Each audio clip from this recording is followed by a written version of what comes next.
Ambie mweko kushoto nipatie tu saa moja nikuwe makini. Amen. Amen.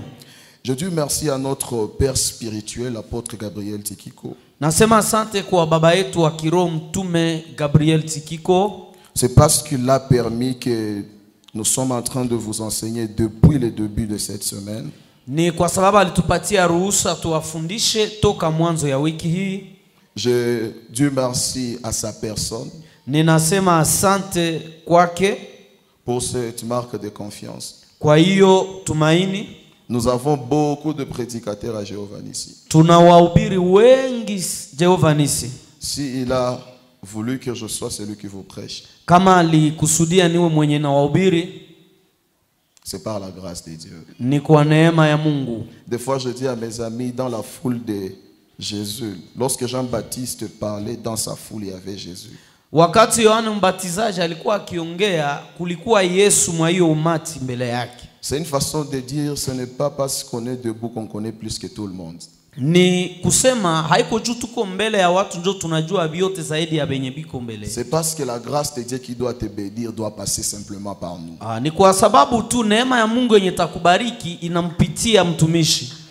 Alléluia. Amen. Et ce matin, tu ne vas pas regretter pourquoi tu es assis là. Na asubuhi ya leo hauta juta kwa nini unakaa pale. Amen. Amen. Ok, je vais lire pour nous tous Deutéronome 25. Nitasoma kwa ajili yetu sote Kumbukumbu la Torati 25. Et c'est ce qui va me permettre d'entrer dans le message d'aujourd'hui. Na ni ile taniruhusu kuingia katika ujumbe wa leo. Deutéronome chapitre 25. Kumbukumbu la Torati 25. Du premier mstari wa kwanza au quatrième verset. Hadi mstari wa 4. La Bible dit ceci. Biblia inasema hivi: lorsque des hommes ayant entre eux une querelle, wakati watu kati yao kulikuwa mafujo, se présenteront en justice pour être jugés. Wakaenda kwenye watu wa haki ili wawahukumu. On absoudra l'innocent et l'on condamnera les coupables. Watahukumu mwenye makosa na wataachilia mwenye kuwa na hatia. Si les coupables méritent d'être battus, kama mwenye kuwa na makosa anastahili kupigwa, les juges les fera étendre par terre. Wenye kufanya haki watamlalisha chini.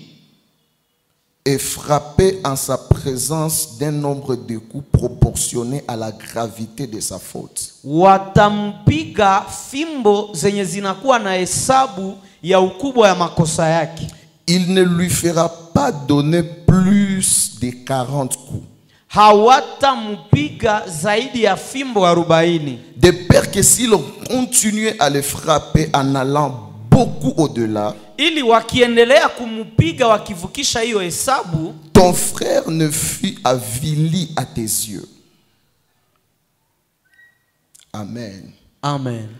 Ton frère, qu'il ne soit pas humilié à tes yeux. Ndugu yako asizaraulike mbele ya macho yako. Amen. Amen. Alors aide-moi à dire à ton voisin, seranta. Ambia jirani yako seranta. Sema bien seranta. Non, dis-lui convenablement, seranta. Seranta. Est-ce qu'on peut le dire ensemble? Seranta. Est-ce que je peux bien vous entendre? Est-ce qu'on peut dire plus que ça? Ok, le docteur va maintenant parler. Amen. Dans 1 Samuel chapitre 17, katika Samuel wa kwanza sura yake ya 17, une histoire que nous connaissons un peu bien. Hadithi ambayo tunajua vizuri. C'est le combat que le Philistin livre contre les enfants d'Israël. Ni vita ambayo Wafilistini wanafanya kinyume na wana wa Israeli. Quand vous commencez à partir du premier verset, ukianzia kwa mstari wa kwanza, la Bible dit que l'armée de Philistins, Biblia inasema jeshi ya Wafilistini occupait une colline ilikuwa inachukua mlima moja pour envahir Israël. ili ipigane na Israeli. Et l'armée d'Israël na jeshi ya Israeli occupait la colline de l'autre côté. nayo ilichukua mlima mwingine. Entre les Philistins et Israël, kati ya Wafilistini na Israeli, il y avait une vallée. kulikuwa bonde. Et dans cette vallée, na katika hiyo bonde, la Bible dit il y avait un géant de l'armée de Philistins. Biblia inasema kulikuwa jitu wa jeshi ya Wafilistini qui s'appelait Goliath. alikuwa anaitwa Goliath. Goliath descendait dans la vallée. Goliath alikuwa anashuka mbonde pour défier toute toute l'armée d'Israël. ili apige taifa yote ya Israeli. Il insultait le roi Saül. Alikuwa akitukana mfalme Sauli. Il insultait les généraux d'Israël. Alitukana wajemadari wa Il Israeli. insultait l'armée d'Israël. Alitukana jeshi ya Israeli. Jusqu'au point même d'insulter les dieux d'Israël. Kiwango hata akaanza tukana Mungu wa Et Israeli. il a lancé un défi à toute l'armée. Na akauweka swali katika Israeli. Si vous pouvez trouver un homme Mukipata mtu qui peut se battre contre moi, ambaye atapigana na mimi, si j'arrive à le vaincre, nikimshinda, tout Israël Israeli yote sera soumis aux Philistins. itakuwa watumwa wa Filistini. S'il arrive à me vaincre, Ikifika yeye ananishinda, tous les Philistins Wafilistini wote seront soumis à Israël. watakuwa watumwa wa Et Israeli. la Bible dit ceci. Na Biblia inasema Matin et soir, asubuhi na il magharibi lançait le même défi. alikuwa akitupa hiyo swali. Est-ce qu'on est ensemble? Je, tuko pamoja? Le matin, il parlait la même chose. Asubuhi alisema hiyo jambo, Et le soir, il répétait les mêmes paroles. jioni pia hiyo jambo. Et la Bible dit ceci. Na Biblia inasema hivi, Quand Goliath se présentait, wakati Goliath alikuwa akionekana, si vous lisez 1 Samuel 17, 24, ukisoma Samuel wa kwanza 17:24, la Bible dit à chacune de ses présentations, Biblia inasema kila kuonekana kwake tout Israël était en train de trembler. Israeli ilikuwa ikitetemeka. Les gens étaient saisis par la frayeur. Watu waliogopa. Et la Bible est en train de me dire, Na Biblia iko naniambia, pendant 40 jours, wakati ya siku 40 il défiait Israël. alikuwa akiwaweka katika maswali. Alléluia. Amen. Lorsque nous parlons de Goliath qui descend dans la colline, Tunapozungumzia Goliathi anayeshuka ndani ya bonde, on voit les géants qui étaient en train de défier toute l'humanité. tunaona jitu ambalo lilikuwa likiweka swali katika ulimwengu mzima. Sur le plan prophétique et spirituel, Katika mpango ya unabii ya kiroho, il y a deux grandes armées en confrontation. kuna jeshi mbili zinazopambana. Il y a l'armée de Dieu qui est sur une colline Kuna jeshi ya Mungu ambayo inakuwa kwa mlima mmoja, et l'armée du diable qui est sur une autre colline. kuna jeshi ya shetani pia iko kwa mlima mwingine. La colline de l'armée de Dieu Mlima ya jeshi ya Mungu commence à partir du 3e ciel. inaanzia kwa mbingu ya tatu, Et la colline de l'armée du diable na mlima ya jeshi ya shetani est placée dans le 2e ciel. inaanzia kwa mbingu ya pili. Maintenant, le combat ne se passe pas sur les collines. Sasa vita haipitikane kwa milima hizo, Le combat se passe dans la vallée. vita inafanyika katika bonde. De la même manière dont Goliath descendait dans la vallée, Na vile Goliath alikuwa anashuka kwa bonde, de cette même manière le diable est descendu dans le monde. ni vile shetani alishuka katika dunia. Il a défié l'humanité. Akaweka swali kwa Il wanadamu, a intimidé tout le monde. akatikisa watu wote. Quand le diable s'élève, Shetani anapoinuka, les nations tremblent. mataifa Mais inatetemeka. la Bible dit ceci. Lakini Biblia inasema Il hivi, y a un homme kuna mtu qui avait ce fils sur le champ de bataille. aliyekuwa na wanawake kwa shamba ya vita, Et même ce fils était dans la peur. na hata wanawake walikuwa wanaoga. Et la Bible Na déclare, Biblia inasema Isaïe envoya David Isai akamtuma Daudi pour voir l'état de ses frères. aende ona hali ya ndugu De zake. cette manière que Isaïe avait envoyé David. Vile vile Isai alimtuma Daudi, C'est de cette même manière que Dieu avait envoyé Jésus-Christ. ni vile vile Mungu alimtuma Yesu. Si le diable est venu du 2e ciel vers la terre, Kama shetani alitoka kwa mbingu ya pili mpaka kudunia, Jésus est venu du 3e ciel vers la terre. Yesu alitoka kwa mbingu ya tatu mpaka kudunia. Si personne ne pouvait terrasser Goliath, Kama hakuna mwenye angempiga Goliathi, si personne ne pouvait terrasser le diable, kama hakuna mwenye angempiga il shetani, fallait Jésus-Christ,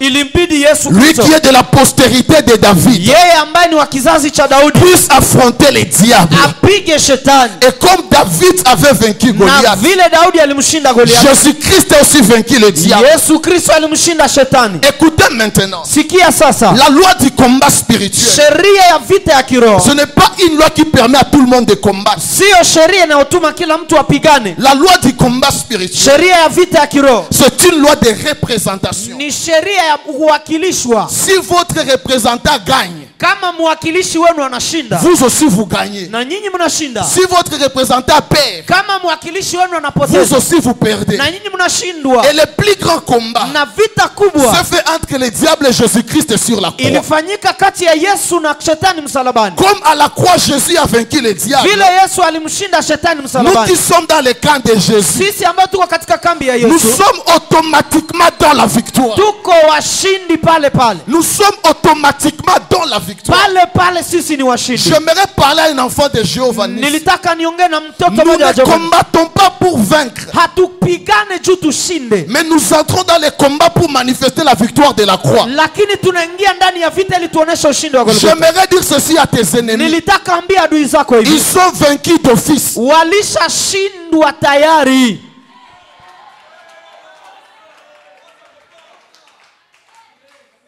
Alléluia. Amen. Dis avec moi la représentation. Sema na mie kuwakilishwa.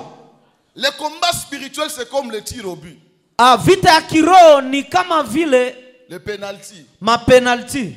Alléluia. Amen. Ce n'est pas toute l'équipe qui tire des penalties. Haiko ekipe yote ndio inapigaka penalti. C'est juste un seul joueur qui tire des penalties. Ni joueur mmoja ndio anapiga. S'il marque, Akiazi c'est toute l'équipe qui gagne. ni ekipe yote. J'aimerais dire ceci à quelqu'un. Nilitaka ambia Jésus a marqué à la croix à ton Yesu compte. alishinda Golgotha kwa ajili Jésus a yako. marqué à la croix à ton compte. Yesu ameanza Golgotha kwa N'aie ajili plus yako. peur dans ce combat. Usilie. Ne tremble plus devant tes ennemis. Usitetemeke mbele ya Ne adui zako. tremble plus devant ces sorciers. Usitetemeke mbele ya Ne wachawi. tremble plus devant tes opposants. Usitetemeke mbele ya Ta wale victoire wanaokupinga. d'aujourd'hui Ushindi wako wa n'a leo pas commencé aujourd'hui. haikuanzia Ta leo, victoire a commencé depuis la croix. ilianza tokea Depuis la msalaba. croix, tu es vainqueur. Toka msalaba wewe ni Depuis mshindi. la croix, tu es Toka victorieuse. msalaba wewe ni mshindi. J'aimerais te dire ceci. Nilitaka Le nikuambie combat que tu vois aujourd'hui, vita unayoona ce leo sont les Philistins que tu dois dominer. ni Wafilistini utakaotawala. Voilà pourquoi la Bible déclare: Ndio maana Biblia inasema assieds-toi à ma droite. kala kwa kuume kwangu. N'est-ce pas que tu es vivant Mbona aujourd'hui? ungali unaishi mpaka leo? Alors s'ils ne t'ont pas vaincu hier, Kama hawakukushinda ce jana, n'est pas aujourd'hui qu'ils vont te haiko vaincre. leo njo Ce batakushinda. n'est pas aujourd'hui qu'ils vont te vaincre. Haiko leo njo batakushinda. Les sorciers de ta famille, Wachawi wa jamaa ils yako devaient te tuer quand tu étais encore dans le ventre de ta mère. bangekuia mutumbu ya mama yako. Imagine-toi, Fikiria s'ils n'ont pas pu te tuer pendant que tu étais bébé, kama hawakukuwezaka na uko bebe est-ce que mchanga. c'est dans ta maturité qu'ils peuvent te tuer? Je, ni wakati ushakomana njo watakuua? Alléluia. Amen. La Bible dit ceci: Biblia inasema hivi, matin et soir, asubuhi na magharibi Goliath Goliathi venait défier Israël. alikuwa akiwaweka kwa swali Israeli. Le premier jour, il est venu. Siku ya kwanza alikuja, Le 5e jour, il est venu. siku ya tano akakuja, Le 10e jour, il est venu. siku ya 10 akakuja, Le 20e jour, il est venu. siku ya 20 alikuja, Le 30e jour, il est siku venu. ya 30 alikuja, Le 35e jour, il est venu. 50 akakuja, Le 39e jour, il est venu. siku ya 39 akakuya. Si Goliath connaissait la loi, Kama alijua sheria huyu il Goliathi, devait s'arrêter au 39e jour. angeishia tu kusiku ya 39. Mais comme Goliath ne connaissait pas la loi, Lakini vile alikuwa ajue sheria, il est tombé dans le piège du 40e jour. akaanguka mumtego ya siku ya 40. Alléluia. Amen. Dans Deutéronome 25, Katika Kumbukumbu 25, la Bible dit ceci: Biblia inasema hivi, si quelqu'un est coupable, kama mtu ni mwenye makosa, les juges huyu mwenye kuhukumu doivent le faire battre atamupigisha fimbo par de fouets. kwa fimbo. On doit lui donner 9 coups.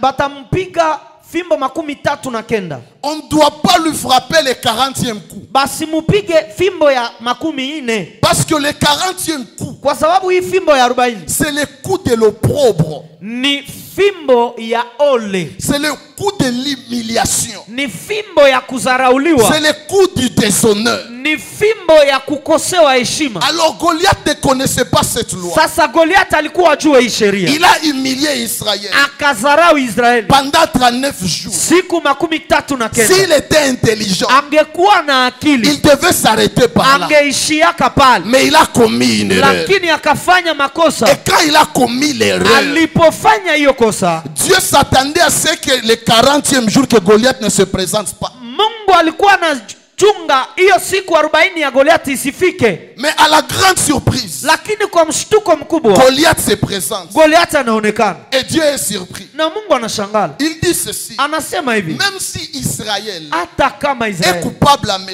yeux, iko na makosa et kwangu, que je vous utilise pour punir mon peuple, na ninawatumia juu ya kuwaadhibu vous taifa langu, avez le droit de le frapper, muko na haki ya kuwapiga, mais pas de l'humilier. lakini hapana kuwadharau. J'aimerais dire ceci à quelqu'un. Nilitaka ambia mtu hivi, Il arrivera des moments dans la vie itafika mawakati mu où Dieu maisha permettra que tu sois frappé. ambapo Mungu ataruhusu Mais upigwe, Dieu ne permettra pas que tu sois déshonoré. lakini Mungu ataruhusu uzaraulike. Alléluia. Amen. Il peut arriver qu'on soit coupable, Inaweza fikia huko mwenye makosa, mais que notre culpabilité lakini kujihukumu kwetu ne vous donne pas le droit de nous humilier. isibapatie nyie nje ya Ce n'est kutudharau. pas parce que j'ai commis une erreur Haiko juu nilifanya makosa que vous devez publier mes erreurs afin de m'humilier. kwamba muziweke nje ya zarani juu munizaraulishe. Bien-aimé dans le Seigneur, Pendwa katika Bwana, quand nous parlons de Seranta, tunapozungumzia seranta, Seranta en grec ça veut dire 40. inataka kusema tu 40. 40 c'est la limite 40 ni mpaka que la frappe ne doit pas dépasser. ambayo pigo haiwezi vuka. On peut passer par les déserts. Unaweza pitia jangwa, Même si nous sommes dans les déserts, hata tuko ndani ya nos jangwa, vêtements ne doivent pas être déchirés. mavazi zetu haziwezi On pasuka, ne doit pas manquer de l'eau. hatuwezi kosa On ne maji, doit pas manquer à manger. hatuwezi kosa chakula. Bien-aimé dans le Seigneur, Pendwa katika il Bwana, arrivera des moments dans ta vie itafika wakati maisha où tu yako traverseras des moments difficiles. ambapo utapitia nyakati ngumu, Mais pendant tes moments difficiles, lakini kwa nyakati hizo ne ngumu permets à personne de te déshonorer. usiruhusu mtu wa kudharau.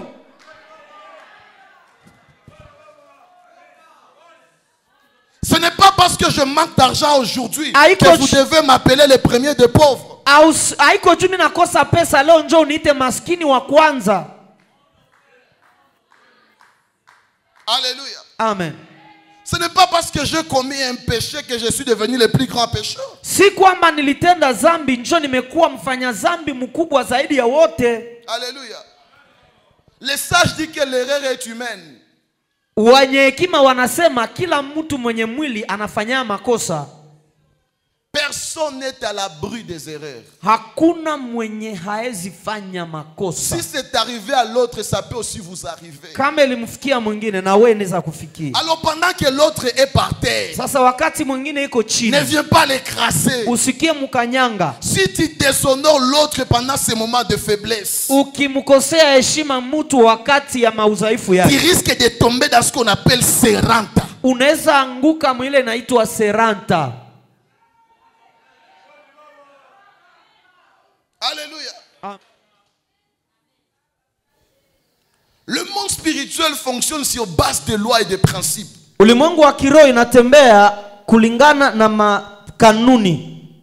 Ceux qui ont l'habitude de violer et de briser la vie privée des autres. Wale wanaozoea kuvunja na kuingilia maisha ya watu wengine, Être la source et la cause des scandales. na wakuwe chemchemu ya mambo mabaya kutokea, Dieu va vous prendre en charge. Mungu atawashughulikia. Muache. Alléluia. Amen. Quand David se présente, Wakati Daudi anaonekana, il vient au 40e jour. anafika siku ya 40. Écoutez comment David appelle Goliath. Sikia vile Daudi anamuita Goliathi. David dit ceci. Daudi anasema hivi, Qui est cet incirconcis huyu kafiri ni nani qui est en train d'insulter l'armée de Dieu? ambaye iko na tukana taifa la Mungu? David n'appelle pas Goliath incirconcis parce qu'il n'est pas circoncis physiquement. Daudi hamuite Goliathi kafiri juu hajatairiwa kimwili. David appelle Goliath incirconcis Anamuita kafiri parce que Goliath ne savait pas la loi de Deutéronome 25. kwa sababu Goliathi alikuwa hajue sheria ya kumbukumbu la Torati 25. Alléluia. Amen.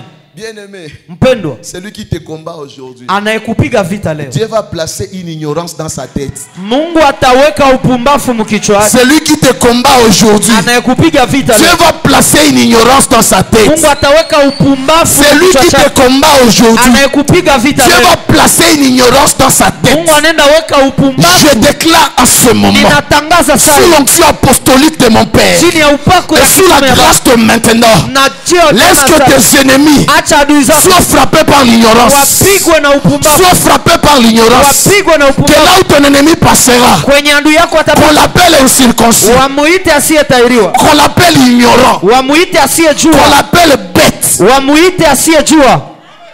Yes, Alléluia. amen. Le temps doit venir,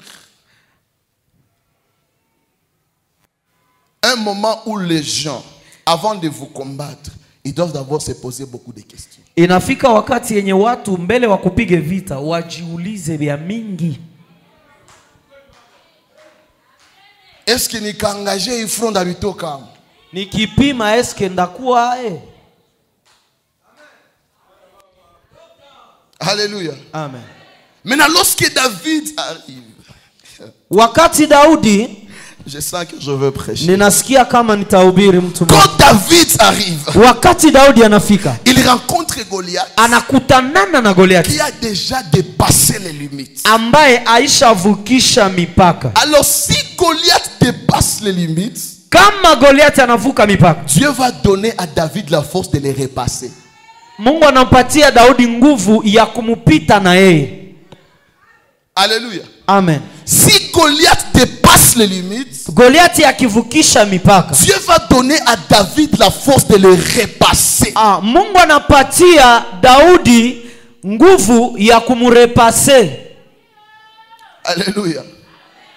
Alléluia. Amen. Maintenant, voyez comment David a fait pour vaincre Goliath. Sikia sasa, angalia vile Daudi alifanya ili amshinde Goliathi. Et c'est par là que je me termine. Na ni pale nitamalizia. La Bible dit ceci. Biblia inasema hivi, David n'est jamais entré en contact avec Goliath. Daudi hajaingia kwa uhusiano na Goliathi. Mais David a utilisé quelque chose pour vaincre Goliath. Lakini Daudi ametumia kitu fulani ili amshinde Goliathi. La Bible dit ceci. Biblia inasema hivi, David est parti dans le torrent. Daudi alienda katika kijiti. Il a ramassé 5 pierres polies. Alienda ndani ya kisima kulogota mawe 5. Quelqu'un dit avec moi 5 pierres. Sema mawe 5.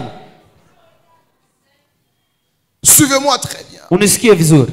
La victoire dans les combats de la vie Ushindi katika vita ya maisha ne dépend pas de la connaissance que tu as d'abord. hailingane na ujuzi yenye uko nayo Ne kwanza. dépend pas du courage que tu as d'abord. Hailingane kwanza na bidii zenye La unakuwa. victoire dans les combats de la vie Ushindi katika vita ya maisha dépend de l'autel et de la sacrificature à laquelle tu es connecté. inalingana na madhabahu wala ukuhani yenye unaambatana nayo. Ce n'est pas une pierre qui a fait tomber Goliath.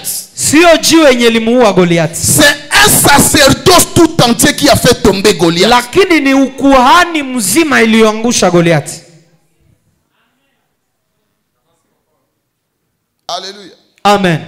Il y a des géants dans ta vie. Kuna majitu mu maisha Il y a yako. des géants dans ton travail. Kuna majitu mkazi yako. Ce n'est pas par le courage que tu vas les vaincre. Haiko kwa bidii ndio Ce utawashinda. n'est pas par l'intelligence que tu vas les vaincre. Haiko kwa akili ndio utawashinda. C'est lorsque tu vas découvrir Ni wakati utagundua le secret de l'autel, siri ya madhabahu, le secret du sacerdoce, siri ya ukuhani, le secret de la sacrification, siri ya ukuhani, et que tu te connectes à cette na sacrification. unaambatana naye. C'est à ce moment-là Ni pale que tu peux avoir la victoire. utakuwa na ushindi. En Israël, Katika il Israeli y avait 3 onctions majeures. kulikuwa upako 3 mkubwa. Il y avait l'onction royale, Kulikuwa upako ya il ufalme, y avait l'onction prophétique kulikuwa upako ya unabii, et l'onction sacerdotale. kulikuwa upako ya ukuhani. Sur le champ de bataille, Katika kambi ya vita il y avait l'onction royale représentée par Saül. kulikuwa upako ya ufalme ilikuwa inaambatana na Sauli. David est venu avec l'onction prophétique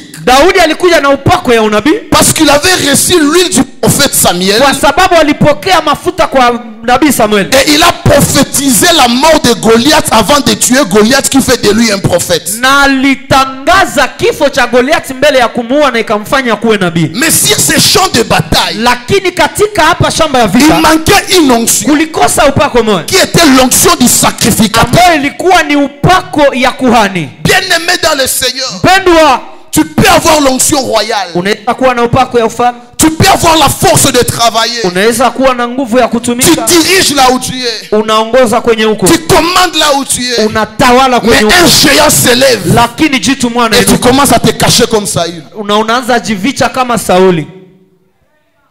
Pamoja na upako yako ya ufalme.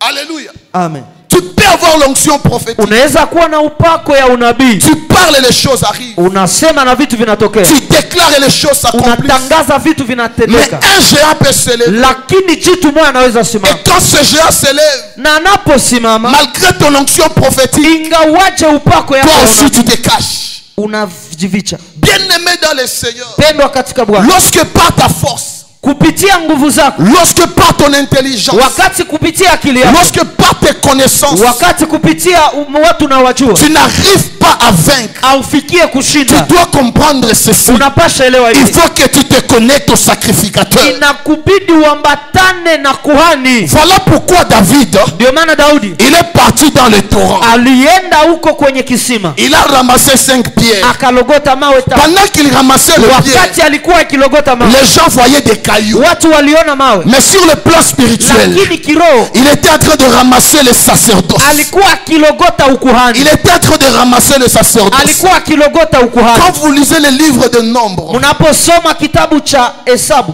dans Nombre chapitre 3, Hesabu sura ya 3, j'aimerais que nous puissions lire ensemble ce passage. nilitaka tusome kwa pamoja. Nombre 3, 2 jusqu'à 3. Hesabu sura 3:2 mstari yake La mpaka Bible 3. dit ceci. Biblia inasema hivi: Voici les noms des fils d'Aaron. angalia jina za wana wa Haruni. Nadab, Nadab le premier-né. mzaliwa wa kwanza, Abihu, Abihu, Éléazar Eleazar, et Itamar. Itamar. Ils sont au nombre de combien? Ni wangapi? De 4.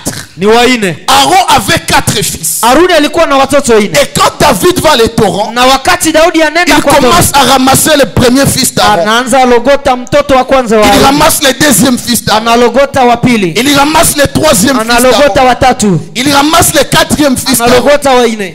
Et cinquièmement, Na watano il ramasse Aaron lui-même. analogota Haruni Ce pekee. sont les 5 pierres Ni hiyo majiwe qu'il a tano placées dans sa gibecière. ambazo aliziweka Il katika a dit ndaya. ceci: Akasema hivi: si l'onction royale de Saïl a échoué, kama upako ya ufalme ya Sauli si ilishindwa, l'onction prophétique de ma bouche est en train d'échouer, kama upako ya unabii ya je kinywa changu vais essayer inashindwa, avec l'onction d'Aaron. nitapima na upako wa Haruni. Voilà pourquoi sur le champ de bataille, Ndio maana katika shamba ya vita David a ramassé 5 pierres, Daudi alilogota mawe tano, mais il a lancé une seule pierre. lakini akashusha jiwe moja, Parce que dans la kwa sacrificature, sababu katika ukuhani ce ne sont pas tous les sacrificateurs qui entrent dans le lieu très saint. sio wakuhani wote wanaingia mahali patakatifu. C'est le souverain sacrificateur Ni kuhani mkubwa qui entre dans le lieu très saint. anaingia mahali patakatifu. Voilà pourquoi ce jour-là, Ndio maana hiyo David a pris sa pierre. Daudi akachukua jiwe yake. Goliath voyait la pierre, Goliath aliona jiwe, mais David voyait Aaron. lakini Daudi aliona Il a Haruni. pris Aaron, Akachukua il a lancé contre son géant. akatupa kinyume na J'aimerais dire ceci à une personne. nilitakaambia mtu mmoja, Quand tu es fatigué par tes combats, unapochoka na vita quand ta yako, force ne va plus, wakati nguvu yako viens haiwezi, te connecter au Dieu de l'apôtre Gabriel Tikiko. utaambatana na Mungu wa mtume. Il est le souverain sacrificateur de cette maison. Ni yeye kuhani mkuu wa hii nyumba. Quand ça ne tient pas par ta force, Kama abikamate kwa nguvu quand zako, ça ne tient pas par tes relations, kama abikamate kwa viens uhusiano, te connecter à cet hôtel. kuja kuambatana na Viens nyumba zako. connecter à cet hôtel. Kuja kuambatana na Lance nyumba le zako. Dieu de ton père.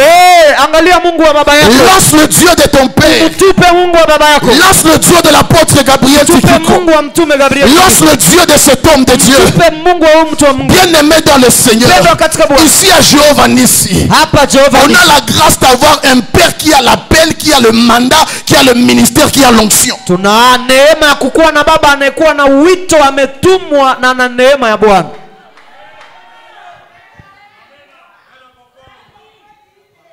Alléluia. Amen. Quand tu vois que de toi-même ça ne va plus, Ukiona kwako wewe peke viens te haviendeke, connecter à l'autel. kuja ambatana na Là où ta madhabahu. prière a échoué, Kwenye maombi yako la ilishindwa, déclaration d'un sacrificateur maneno ya peut nabii décanter des choses. inaweza achilia vitu. Anne avait l'habitude d'aller à Shiloh. Ana alikuwa na kila siku kwenda Elle Shilo. priait tous les jours, Aliomba kila mais ne siku, trouvait pas d'enfant. lakini hakupata Le jour watoto. où le souverain sacrificateur, Siku alienda kuona kuhani, le jour où le souverain sacrificateur siku kuhani mkuu lui a dit que Dieu te donne ce que tu lui demandes, alimwambia Mungu akupe c'est kitu ce unaomba. jour-là qu'il a trouvé Samuel. Ile siku alimpata Je Samuel. déclare et je décrète, Ninatangaza na si kuachilia, l'apôtre Gabriel a déjà prophétisé sur toi, kama mtume Gabriel ashakutabiria, que les prophéties qu'il a dites sur toi nabii zote commencent à s'accomplir à partir zinaanza d'aujourd'hui. timilika kuanzia leo, Commence à s'accomplir à partir d'aujourd'hui. zinatimilika kuanzia leo. Quelqu'un dit avec moi, c'est Ranta. Seranta. Oh yes. Mwalimu. Alléluia. Amen. Alléluia. Amen. Bien-aimé dans le Seigneur, Pendwa katika Bwana, j'aimerais nous dire ceci en terminant. nilitaka nituambie hivi kwa kumaliza. Si les hommes ont placé des limites contre ta Kama vie, watu waliweka mipaka kwa maisha yako, la puissance sacerdotale nguvu ya ukuhani va te permettre de dépasser ces limites. inaenda kufanya upitishe na Si uvuke. on a placé des limites sur ton âge Kama waliweka mipaka kwa miaka yako, et qu'on a dit dans votre famille, na akasema mjamaa vous yako n'allez pas dépasser 40 ans, hamtavukisha miaka vous n'allez pas 40, dépasser 50 ans, hamtavukisha vous n'allez miaka, pas dépasser 60 ans. hamtavukisha miaka. Je déclare ce matin, sous l'onction sacerdotale, toi tu vas dépasser ces limites. Wewe Toi utavukisha, tu vas dépasser ces wewe limites. utavukisha mipaka. Celui qui a dit que tu vas mourir à Goma, Alisema utakufia il sera étonné quand il va te voir en dehors de ce pays. atashangaa atakapokuona Celui qui a nje. dit que toi tu mourras locataire, Alisema utakufa il sera mfukara. étonné quand il va te voir dans ta propre maison. Atashangaa atakapokuona mnyumba Celui qui a yako. dit que toi tu mourras avec cette maladie, Alisema utakufa na il ile sera magonjwa. étonné quand il verra ta guérison. Atashangaa atakapoona uponyaji Dis avec wako. moi, c'est Ranta. Seranta. Oh, Alléluia. amen. Alléluia. Amen. Ce que j'aime avec Dieu, Ninachopenda lorsque pamoja na les hommes placent des limites sur nos vies, wakati watu wanaweka mipaka kwa maisha yetu, Dieu s'arrange que ces limites soient l'endroit où nous allons commencer. Mungu anafanya ile mipaka njoo kuwe kwenye Celui qui tutaanzia. a dit que toi tu ne vas pas dépasser $1000. Mwenye alizani hautapitisha $1000. $1000, c'est là le minimum dans ton compte. $1000 itakuwa njoo ya kidogo mkonto. Celui qui a dit que toi tu ne vas pas dépasser cette année, Mwenye alisema hautavukisha hii miaka, l'année prochaine il va te voir dans ta fête. mwaka kesho atakuona mkaramu yako. Celui qui a dit que toi tu vas t'arrêter dans la pauvreté, Mwenye alisema utaishia muumaskini, l'Éternel est en train de te prendre wa milele et te placer au-delà de ses limites. anakubeba zaidi Quelqu'un ya me donne un mipaka. amen, je prophétise. Quelqu'un me donne un amen, je prophétise. Mmoja anipe amen. Romande rebraba shandoro babayaka. Rimaka tuzoro boshaka. La Bible me parle de Jaébet. Biblia inasema juu ya David. Jaébet a dit ceci à Dieu. David akasema hivi, Seigneur, Bwana si tu me bénis ukinibariki, et que tu étends de mes limites, ukinyorosha mipaka, si tu me bénis ukinibariki et que tu étends de mes limites, na ukinyorosha mipaka, cela veut dire ceci. kusema hivi, La bénédiction de Dieu baraka za Mungu consiste à dépasser les limites. inakuwaka ya kuvukisha mipaka. J'aimerais te dire ceci. Nilitaka nikwambie Une saison vient dans ta vie. kuna wakati inakuwa maisha Une yako, saison vient dans ta vie wakati inakuya où tu seras béni sans limite. ambapo utabarikiwa bila Où mipaka, tu seras béni sans limite. ambapo utabarikiwa bila Tu seras mipaka, connecté à des gens sans limite. utakuambatana na watu bila mpaka, Tu vas toucher l'argent sans limite. utapata pesa Tu bila vas mpaka, voyager sans limite. utasafiri bila Tu vas mpaka, monter sans limite. utapanda bila mpaka. Tu vas aller loin sans limite. Utaenda mbali bila mpaka. Voilà pourquoi il est écrit. Ndio maana imeandikwa, Mon serviteur se lèvera. mtumishi wangu Il atapanda, montera. atapanda, Il prospérera. ataendelea, Il montera plus haut. ataendelea juu. De là où tu es, Kwenye huko je suis en train de te prendre. niko nakuchukua. Je te fais monter. Ninakupandisha. Je te fais monter. Ninakupandisha. Je te fais monter. Ninakupandisha. Je te fais monter. Je Ninakupandisha. te fais monter. Ninakupandisha. Je te fais monter. Ninakupandisha. Je te fais monter. Ninakupandisha. Je te fais monter. Ninakupandisha. À partir d'aujourd'hui, Kuanzia leo. que tes affaires montent. À Kazi partir yako d'aujourd'hui, kuanzia leo. que ton travail monte. Kazi yako À ipande. partir d'aujourd'hui, Kuanzia leo. que ton onction monte. Que ta faveur monte. Que ta faveur monte. Fais seulement comme ça. Fais comme ça et ça monte. Fais comme ça et ça monte. Fais comme ça, ça monte. Ta dimension monte. Ta puissance monte. Ta onction monte. Tout ce qui est en train de monter. J'aimerais te dire ceci. Toi qui as commencé en bas, tu ne finiras pas en bas. Tu vas aller en haut. Toi qui as commencé par terre, tu ne vas pas t'arrêter par terre. Tu iras plus haut. Tu iras plus loin. Pendant que je parle, je vois la main de l'Éternel sélectionner 50 personnes en ces lieux. Vous avez longtemps stagné. Vous n'arrivez plus à monter. Mais le Dieu de mon Père, le Dieu de l'apôtre Gabriel, il décide de te faire monter. Il décide de te faire monter. La Bible déclare: les jeunes gens marchent et se fatiguent. Les adolescents courent et se lassent. Mais ceux qui se confient à l'Éternel, ils prennent l'envol. Ils prennent l'envol comme des aigles. Comme des aigles. À partir d'aujourd'hui, celui qui te poursuivait par terre, il ne pourra pas te rejoindre dans les airs. Celui qui te poursuivait par terre, il ne va pas te rejoindre dans les airs. Je vois Jéhovah Nissi en train de monter. Je vois Jéhovah Nissi en train de monter. Ta santé monte. Ta vie monte. Dis avec moi: je reçois. Je reçois.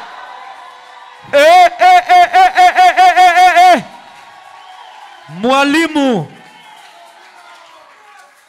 tiens-toi debout là où tu es. simama mahali unapatikana. Pendant 5 minutes, Kwa dakika 5 tu vas déclarer ta montée. utatangaza kupanda yako. Je ne sais pas dans quelle langue tu vas le faire. Sijua utaifanya muluka Mais gani. rassure-toi que tu es en train de déclarer ta Lakini montée. hakikisha uko natangaza kupanda Commence yako. maintenant à prier là où tu es. Anza omba, anza omba. Moi je vais le faire en d'autres langues. Anza omba, mimi nitaifanya kwa lugha. Zukatakarado shagadiama. La sundra malambro tototoko. Yakatusutukutu mayagata. Rimbrutu shakayadaga. Ronto shikatu zabaya. Rando leba shikato doba. Rindo lototoko yababa. Rando shadabaraba yaka. Rimandoro puku shakata ya. Zukatakaraba baba yaka. Pendant que tu pries, tu montes.